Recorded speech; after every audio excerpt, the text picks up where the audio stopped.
প্রিয় দর্শক, ডক্টর ইউনূসের সময় মবক্রেসিটাকে আমরা দেখেছি একেবারে স্বীকৃতি দিতে। তখন কোনো আইনশৃঙ্খলা মানে পুলিশ আসলে কার কথা শুনতো আমরা জানি না। তো কিন্তু এটা এক ধরনের প্রতিষ্ঠিত হয়ে গেছে এবং সরকারের পক্ষ থেকে বলা হয়েছে যে এটা একটা হচ্ছে প্রেশার গ্রুপ। এটাকে মব বলা যাবে না। তার মানে এটা একটা স্বীকৃত মবক্রেসিটা ছিল এবং সেখানে কোনো আইনশৃঙ্খলা কোনো মানতো না এবং পুলিশের উপরেও যদি মব হয় পুলিশও সেটা নিয়ে কোনো কথা বলত না। আজকে সংসদে এসে মবক্রেসি নিয়ে একটা কথা আপনাকে বিএনপির একজন আ সংরক্ষিত আসনের নেত্রী তিনি যা বলছেন, নেত্রী না সংরক্ষিত আসনের এমপি আসলে তিনি।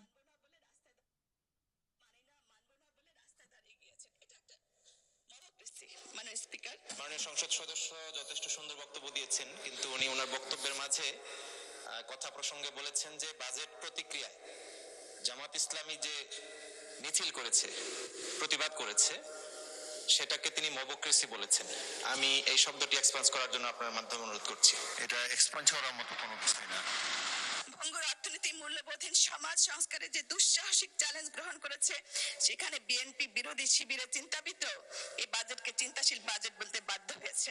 কিন্তু সেখানে আমাদের অপোজিশনে যারা বসে আছেন তারা কখনো বলার চেষ্টা করছেন এই ছায়া বাজেট দিয়ে সাহায্য করেছেন, আবার দেখা যায় তারাই বাজেট প্রকাশিত হওয়া অবস্থায় একটা ব্যানার নিয়ে মানি না মানবো না বলে রাস্তায় দাঁড়িয়ে গিয়েছেন। এটা একটা মবক্রেসি স্পিকার। এটাকে মবক্রেসি যদি বলে তাহলে বিএনপি নিশ্চয়ই ১৭ বছর মবক্রেসি করেছে। মানে আওয়ামী লীগ সরকার যখন ছিল বিএনপি যে আন্দোলনগুলো করেছে, সেই আন্দোলনগুলো নিশ্চয়ই মবক্রেসি ছিল। যেহেতু ব্যানার নিয়ে তারা বের হতো এবং সরকারের সমস্ত কিছুই তো তারা বলতো মানি না, মানব না। তা আমার মনে হয় যে এই যে নতুন এমপিদের আরেকটু চিন্তা ভাবনা করে কথা বলা উচিত। আরেকটু যত্নশীল হওয়া উচিত। কি বলবে আর কি বলবে না। মবক্রেসি কাকে বলে সেটাও তো আ বুঝতে হবে।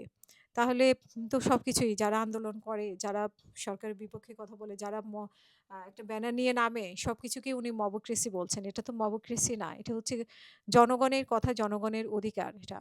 সব দলের অধিকার।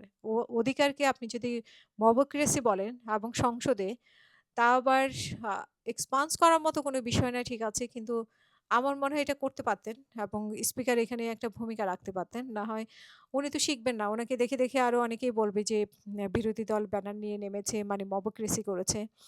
আ আমার মনে হয় যে এটা নিয়ে অবশ্যই আ মানে স্পিকারের কথা বলা উচিত ছিল এবং সরকার দল এটার দিকে নজর দিবেন যে এইগুলোকে যাতে মবক্রেসি না বলে। তাহলে আপনারাও ১৬ বছর ১৭ বছর মবক্রেসি করেছেন এবং যারা ব্যানার নিয়ে দাঁড়ায়, অধিকারের জন্য দাঁড়ায়, তারা কি সবাই কি মবক্রেসির জন্য দাঁড়ায়? কারো চাকরির জন্য দাঁড়ায়, কারো অধিকারের জন্য বেতনের জন্য দাঁড়ায়। তারা কি সবাই মবক্রেসির জন্য দাঁড়ায়? তো ওনার এই শব্দটা খুবই আপত্তিকর শব্দ এবং সংসদে সমাধান হওয়া উচিত ছিল। কিন্তু ওনাকে যেকোনো কারণে হোক ওনাকে প্রশ্রয় দেওয়া হয়েছে এবং ওনার বিরোধী দলের নেতা যে উঠে দাঁড়িয়ে বলেছেন, অবশ্যই উনি ঠিক বলেছেন। কিন্তু এটাকে আ স্পিকার এটাকে খুব একটা গুরুত্ব দেননি। কিন্তু স্পিকারের গুরুত্ব দেওয়া উচিত ছিল বলে আমি মনে করি।